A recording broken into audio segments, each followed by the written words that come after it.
하나님의 은혜와 평강이 여러분 모두에게 함께 하시기를 축복합니다. 얼마 전에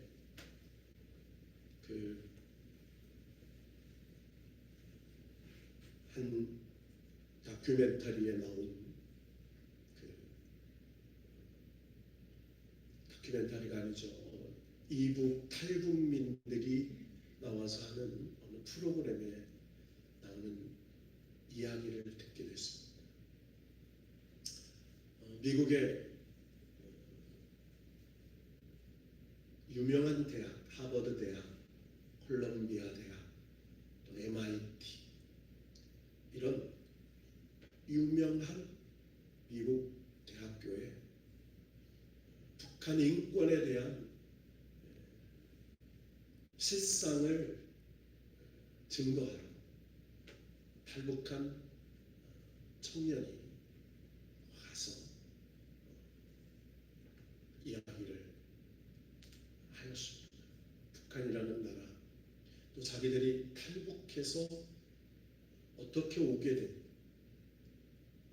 심지어는 3번 잡혔다가 탈북한 어떤 여성 청년이 그들에게 실상을 얘기했어요.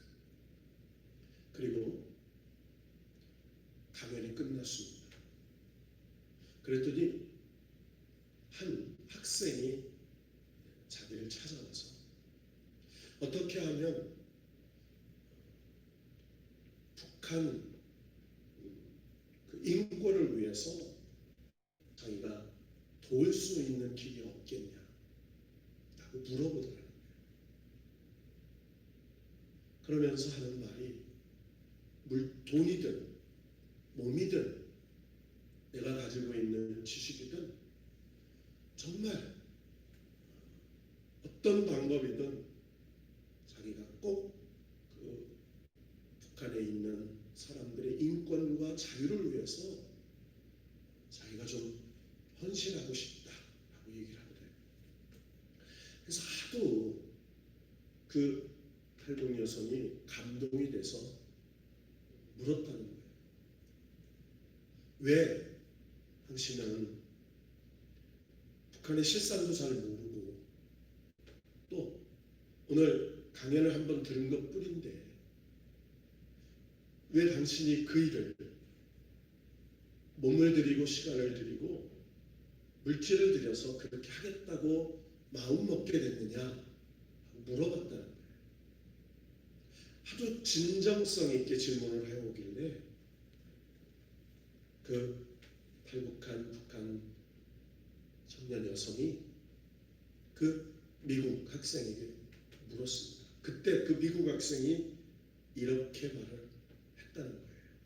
나는 어쩌다 태어나니까 자유스러운 나라에 태어나서 마음껏 자유를 누리고 있는데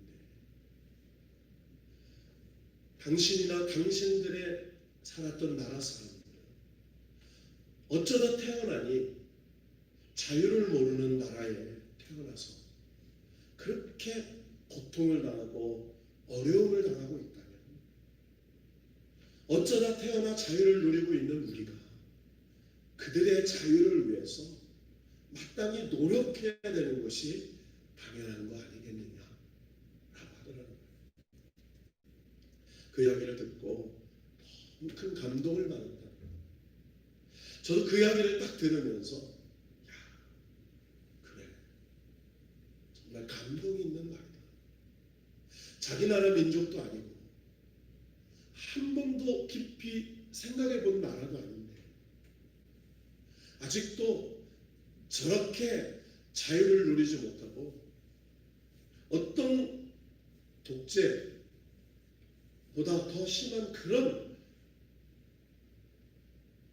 나라에 살고 있는 그 불쌍한 사람들을 위해서 자기가 자유를 누리는 그 자유를 다른 사람을 위해서 쓸 수 있게 해달라고 하는 그 이야기가 제 가슴에도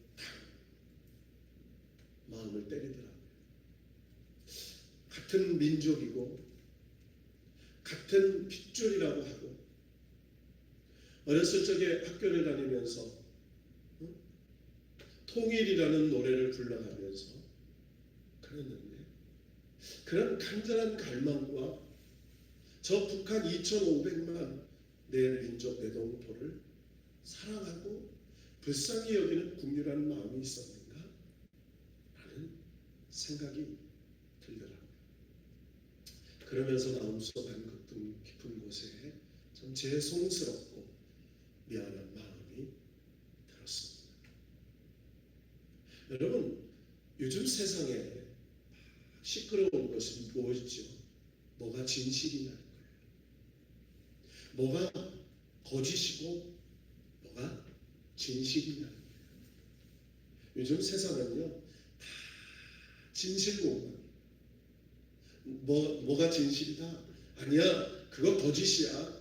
아니야, 그렇지 않아. 다 진영 논리로 나누어져서 내 편이면 진실이고 내 편이 아니면 다 거짓이고 세상이 그렇게 서로 이 거짓과 진실의 싸움에 세상이 혼란스럽고 혼돈스러운 것 같아요. 우리나라도 그러잖아요. 많은 사회 이슈들을 보면 다 뭐가 진실일 것이다. 아니야, 그거 거짓이야. 라고 하면서 서로 논쟁하고 하는 것을 보면서 과연 뭐가 진실일까? 라고 하는 궁금증이 생기고 하는 것이죠. 여러분, 오늘 고린도전서 15장도 진실은 이런 것입니다. 라고 하는 사도 바울의 간증. 여러분, 오늘 고린도전서 15장 전체 설교는 바로 복음이에요. 복음은 이런 것입니다. 심지어 사도 바울은 복음의 핵심을 표현하면서 19절에 이렇게 말해요. 만일 그리스도 안에서 우리가 바라는 것이 다만 이 세상에 살 뿐이면 모든 사람 가운데 우리가 더욱 불쌍한 자이리라. 무슨 말이에요? 우리에게 부활 신앙이 없다면 이 자리에 앉아있는, 아니 예수를 믿는 모든 성도들은 가장 불쌍한 사람이라는 거예요. 여러분, 부활은 복음의 핵심입니다. 합시다. 부활은 복음의 핵심입니다.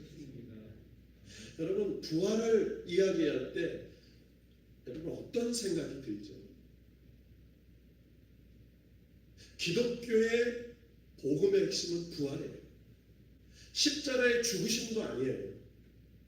십자가의 복음은 죄사함의 은총이에요.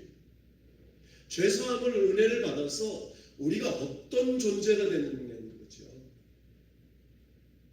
죄사함의 은혜를 받아서 우리가 부활하는 하나님의 백성이 된다는 거죠. 오늘 본문 1절을 주목해 보십시다. 1절에 보면 바울이 이렇게 얘기해요. 형제들아, 내가 너희에게 전한 복음을 너희에게 알게 하노니 이는 너희가 받은 것이요 또 그 가운데 선 것이라. 사도 바울의 모든 설교와 가르침의 사역은 복음을 선포하는 것이었습니다.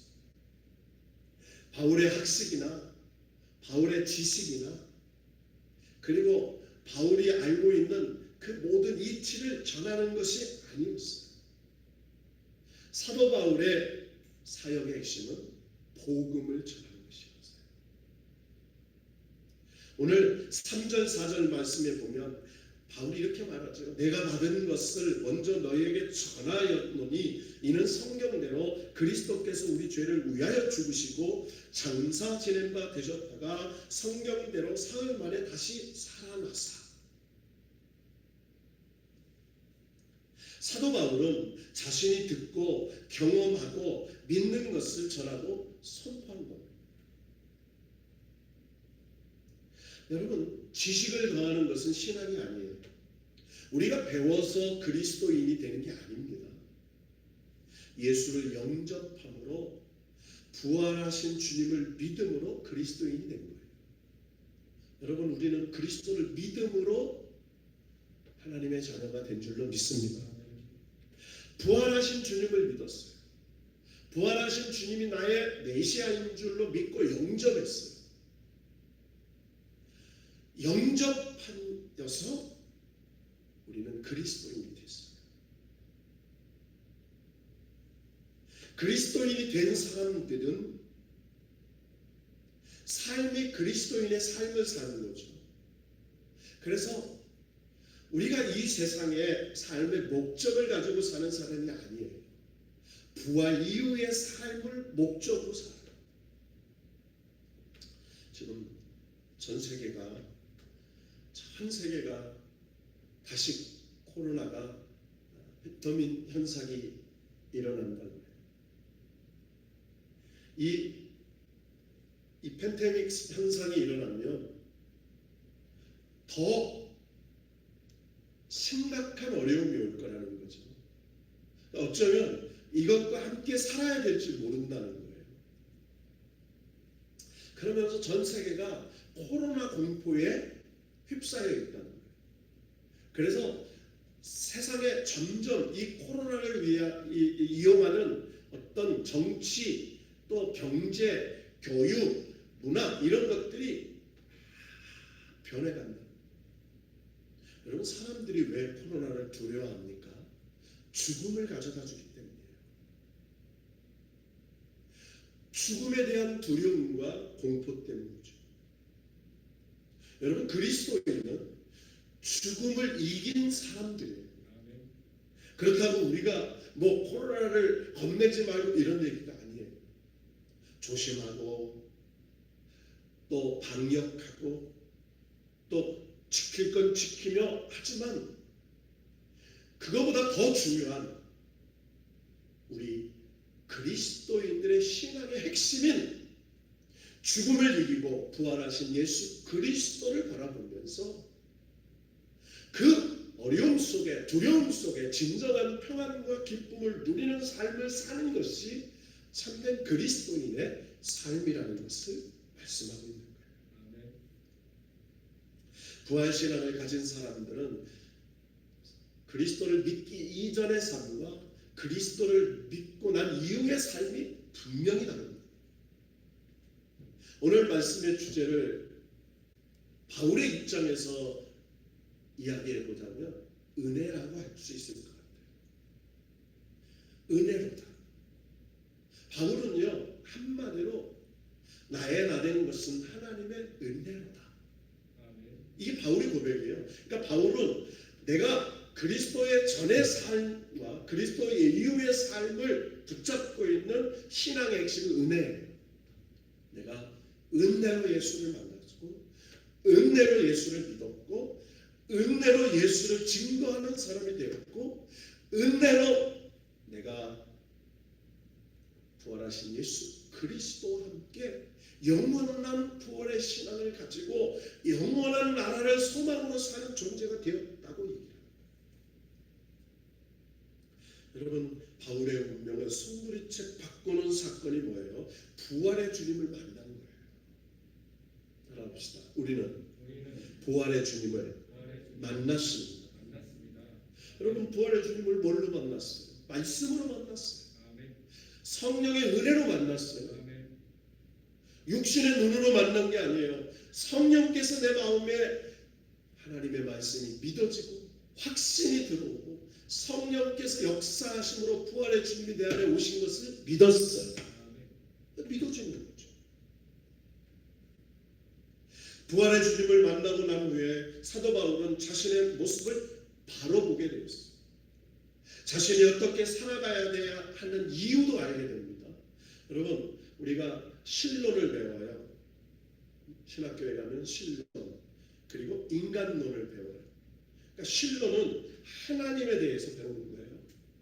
하나님이 어떤 분이라는 거예요? 하나님을 배워서 아는 건가요? 아니에요. 하나님은 신비로운 분인데 인간의 학문적인 체계로 그 놀라우신 초이성적, 초자연적, 초과학적, 초역사적인 하나님을 인간의 학문의 체계로 논증한 거예요. 하나님은 어떤 분이시다.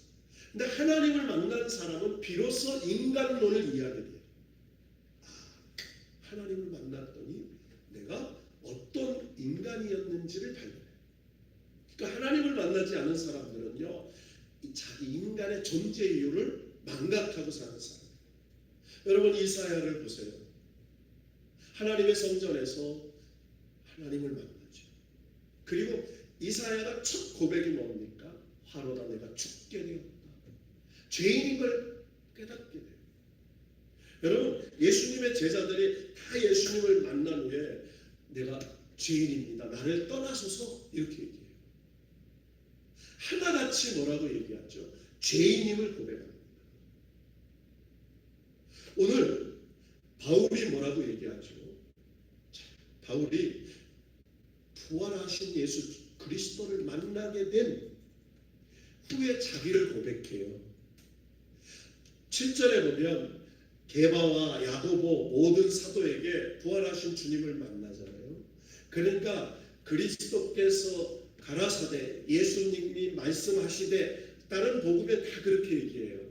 왜? 예수님으로부터 직접 말씀을 들었어요. 살아계신 예수님도 만났고 그분으로부터 말씀을 배웠고 천국 비유, 천국 복음을 배웠어요. 그리고 부활하신 주님을 만났어요. 그런데 바울은 그렇지 않았어요. 바울은 예수님께서 살아계셨을 때에 예수님으로부터 말씀을 배우지 않았어요. 그리고 그분을 만난 적이 없어요. 바울은 예수 그리스도께서 부활하신 이후에 그 부활하신 예수 그리스도를 만났다고 고백합니다. 오늘 8절에 보면 맨 나중에 만삭되지 못하여 난자 같은 내게도 보이셨느니라 이렇게 얘기해요. 여러분 여기서 만삭되지 못하여 난자라는 말을 헬라어로 ektro마티라는 말을 해요. 혐오스러운 자 이런 말. 혐오스러운 가지, 혐오스러운 나무. 여러분 옛날에는 인큐베이터가 있었어요? 없었어요. 40주간을 채우지 못하고 태어난 칠삭둥이나 팔삭둥이는요, 여러분 부실하잖아요. 다 크지 못하고 났습니까? 그러니까 바울은 뭐라고 하냐면 만삭되지 못했다라는 말은 뭐예요? 시원치 않은 자라는 표현이에요. 왜 사도 바울이 그렇게 자신을 비하하고 있었을까요? 다른 사도들은 다 주님으로부터 직접 만나고 배우고 가르침을 받고 했어요. 근데 자기는 뭐예요? 부활하신 예수님을 잠깐 만났을 뿐이에요. 그러니까 난 만삭되지 못해. 사도로서 부족한 사람이야. 지극히 작은 사도라고 이렇게 얘기하잖아요. 바울은 그래요. 로마서 7장 24절에 보면 오라 나는 곤고한 사람이로다. 이 사망의 몸에서 누가 나를 건져내랴. 로마서 7장 19절에는 뭐라고 말하냐면 내가 원하는 바 선을 행하지 아니하고 도리어 원하지 아니하는 바 악을 행하는도다. 자기는 예수 그리스도의 부활을 전할 자격이 없는 사람이라고 말하는 거예요. 그런데요, 뭐예요? 은혜 입은 자의 모습을 고백하는 거죠. 나의 나된 건 하나님의 은혜다. 나는 핍박자였어요. 해방자였어요. 방해자였어요. 박해자였어요. 그런데 하나님의 은혜로 내가 사도가 됐어요. 한마디로 말하면 사도 바울의 고백은 은혜로 된 사람이에요. 따라합시다. 은혜로 된 사람. 여러분 우리는 은혜로 된 사람이에요. 은혜로 예수를 믿었어요. 하나님이 나 같은 자를 불러주셨어요. 나 같은 사람에게 직분을 주셨어요. 나 같은 사람에게 하나님을 찬양할 수 있는 은혜를 주셨어요. 여러분 그거 은혜라고 믿습니까? 이 바울은요, 늘 예수 그리스도를 복음을 전하면서도 그의 가슴 속에 남아있는 하나의 흔적이 있었어요. 디모데전서 1장 15절에 보면 자신을 죄인 중에 괴수다 이렇게 말해요. 죄인 중에서도 내가 괴수야, 두목이야. 내가 가장 부끄러운 사람이에요. 여러분, 우리가 간증을 많이 듣잖아요. 간증의 최고의 간증이 뭐냐면 자기의 부끄러움을 고백하는 거예요. 자기의 과거에 정말 사람으로서 내놓을 수 없는 그 부끄러운 것들을 내어놓고 하나님의 은혜로 내가 어떤 사람이 되어서 은혜로 살고 있다라는 것을 고백하는 것이죠. 과거를 미워하는 게 아니에요. 바울은요, 적나라하게 자기의 삶을 고백해요. 나는요, 핍박자였어요. 나는 살인자입니다. 나는 박해자예요. 나는 그런 사람인데 나를 작은 사도로 불러줬어요. 아니, 나는 죄인 중에 괴수였어요. 사도라 칭함을 받을 수 없는 은혜를 감당하지 못할 은혜를 받은 사람이에요. 여러분, 오늘 바울이 뭐라고 말해요? 10절 말씀 읽고 말씀 정리합시다. 10절 말씀 다 같이 한번 읽어봅시다. 시작. 그러나 내가 나된 것은 하나님의 은혜로 된 것이니 내게 주신 그의 은혜가 헛되지 아니하여 내가 모든 사도보다 더 많이 수고하였으나 내가 한 것이 아니요 오직 나와 함께 하신 하나님의 은혜로다. 자, 이 짧은 한 절에 은혜가 세 번 나와요. 자, 첫 번째 은혜는 뭐예요? 내가 나된 것은, 그러니까 현재의 나예요. 과거에 나는 저랬어요. 근데 현재의 나는 이렇다는 거예요. 은혜가 된 거예요. 과거에 정말 하나님 핍박자고 박해자고 포행자였던 내가 하나님의 은혜로 내가 부활의 주님을 만나 부활의 사람이 되었어. 은혜로 됐다는 거예요.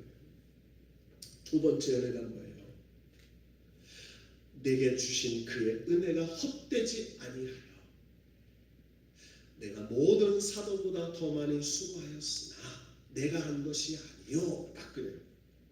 내게 주신 은혜 뭐예요? 내게 주신 은혜. 자, 나를 사도가 되게 하셨어요. 그런데 모든 사도보다 더 많이 수고하는 은혜를 주셨어요. 더 많은 수고를. 여러분요, 바울은 그걸 공로로 내세우지 않아요. 뭐라고 말합니까? 내가 한 것이 아니에요. 내가 더 많이 수고했는데 하나님의 은혜였어요. 참, 이 고백을, 참 바울의 고백을 보면 바울 신학이 인크라이스트라고 하잖아요. 바울은 언제나 그리스도 안에서, 내가 그리스도 안에서 할 수 있고, 내가 그리스도 안에 있을 때 능력이 있고, 내가 그리스도 안에 있어 누리는 은혜가 있고 평강이 있고, 다 오직 그리스도예요. 따라합시다. 오직 그리스도. 오직 그리스도예요. 다른 얘기 안 해요. 과거에 내가 자랑했던 지식, 내 모든 학위, 모든 것 다 앞에서 물러요.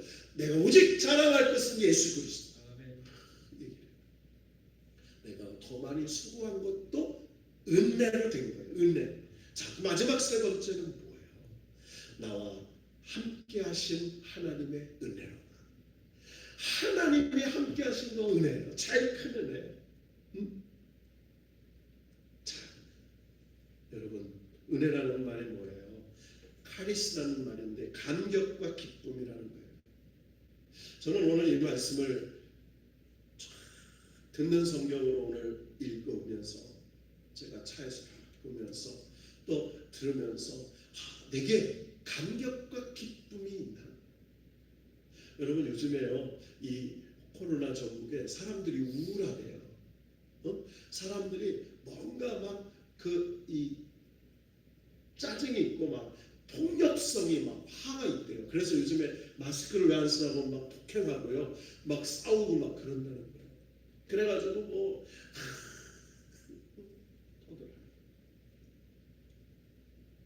그런데 생각해 봤어요. 내가 감격이 있나? 내가 기쁨이 있나? 나와 함께 하신 하나님 때문에 그게 있나? 하나님이 저에게 질문을 하시는 것 같아요. 천만영 목사야, 너 감격과 기쁨이 있니? 제가요, 예, 그렇습니다 라는 말 못했어요. 진짜예요. 예, 감격과 기쁨이 있어요. 감격과 기쁨이 있다니까요. 여러분, 바울의 삶을 보면요, 정말 예수 그리스도를 만난 이후의 삶은요, 역경과 시련과 고난과 박해의 삶이에요. 오직 했으면 내가 굶고 헐벗고 강도가 당하고 파선당하고 40에 하나 감한매를 3번 맞고 그 바울의 일생을 보면요, 정말 해도 너무한 삶을 살아요. 그런데 바울의 고백은요, 하나님의 은혜로다. 저는 이 말씀을 보면서 하나님의 은혜는 사람을 변화시키는 능력. 여러분, 카리스라는 말은 감격과 기쁨, 은혜라는 뜻도 있지만 능력이라는 뜻이 있어요. 여러분, 하나님만이 우리를 변화시킬 수 있는 능력이 있는 줄로 믿습니다. 하나님만이 이 세상을 변화시킬 수 있는 능력이 있다고 믿어요. 그럼 바울은요, 항상 고백하는 게 있어요.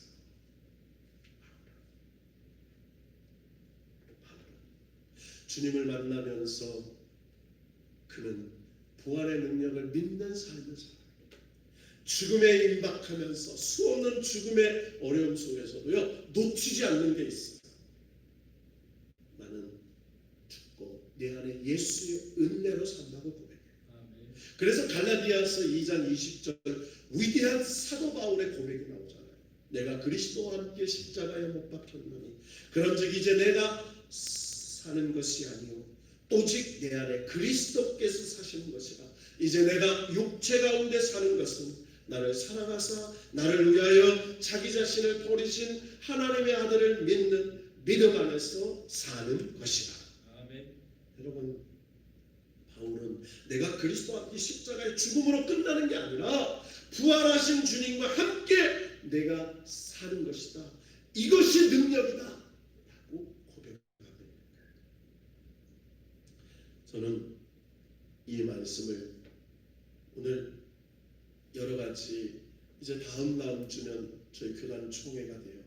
지금 교단에서 1,500명 총대 그리고 뭐 한 500명 뭐 교계 기자들 뭐 세계에서 와가지고 하는데 이거 지금 시국 상황이 이러니까 못할 온라인 총회를 하는데 그것도 못한다고 판결이 났어요. 지금 뭐 굉장히 어려워요. 그래서 많은 사람들이 위기다, 힘들다 막 그렇게 얘기해요. 한국교회가 앞으로 어떻게 될 것인가 그런 신문들 우리 교계 뉴스 막 이렇게 나와요. 근데 하나님이 제게 오늘 딱 깨닫게 해주신 게 있어요. 깨닫게 해주신 게. 여러분, 하나님의 교회, 하나님의 백성은 하나님이 책임져 주세요. 그럼 우리는 뭐 할 거냐? 여러분, 세상이 아무리 힘들고 세상이 아무리 박해가 되고 하나님의 나라와 하나님의 교회와 하나님의 백성은 하나님이 책임져 주시는 거예요. 우리 그걸 믿고 이런 위기 상황에서 어떻게 하나님의 보시기에 합당한 믿음의 사람으로 바울처럼 나의 나된 것은 하나님의 은혜로 된 것입니다. 나는 어떤 상황에서도 부활의 주님을 믿고 어떤 상황 속에서도 내 이 어려운 역경 속에서도 내가 이 부활의 주님의 능력, 나는 죽고 내 안에 예수가 사는 그 은혜와 축복으로 살게 되는 것임을 깨닫는 거예요. 여러분, 오늘 우리는 세상을 봐도요, 무엇이 진실인지를 몰라요. 여러분 요즘 뉴스에요, 무슨 휴가니 뭐니 별얘기 다 나와. 또 통신비를 주는데 뭐니 선별적 지급이니 제가 그런 얘기를 들으면서 굉장히 그랬거든요. 아니야. 세상의 분요한 소리에 하지 말자. 세상은 세상인 거야. 세상은 세상이야. 세상은 혼란스러워. 세상은 혼돈스러워. 세상은 다 사실과 거짓의 얘기를. 우리는 진리의 복음에 살아. 이 어려운 상황에 우리는 살아계신 예수 그리스도, 부활하신 예수 그리스도, 나와 함께하신 부활의 능력을 믿고 그 부활의 예수를 붙잡고 이 위기의 상황에 살며 바울처럼 나의 나된 것은 하나님의 은혜로다, 그런 고백으로 승리하게 될 줄로 믿고. 아멘. 여러분 우리 이렇게 고백하며 삽시다. 여러분 기도도요, 하나님 잘 될 줄로 믿습니다. 하나님 뜻 안에서 잘 될 줄로 믿습니다. 하나님 계획 안에서 선하게 될 줄로 믿습니다. 이 세계의 전염병의 위기에서 하나님이 선하게 하실 줄로 믿습니다. 이 어려움 속에 하나님 앞에 욥과 같이 단련되어, 다윗과 같이 단련되어, 요셉과 같이 단련되어 나의 나 된 것은 하나님의 은혜라고 고백하는 바울의 고백이 우리의 고백이 되게 하시는 그 진리의 역사가 우리에게 나타날 줄로 믿고 믿음으로 승리하는 우리 모두가 되기를 주님의 이름으로 축원합니다.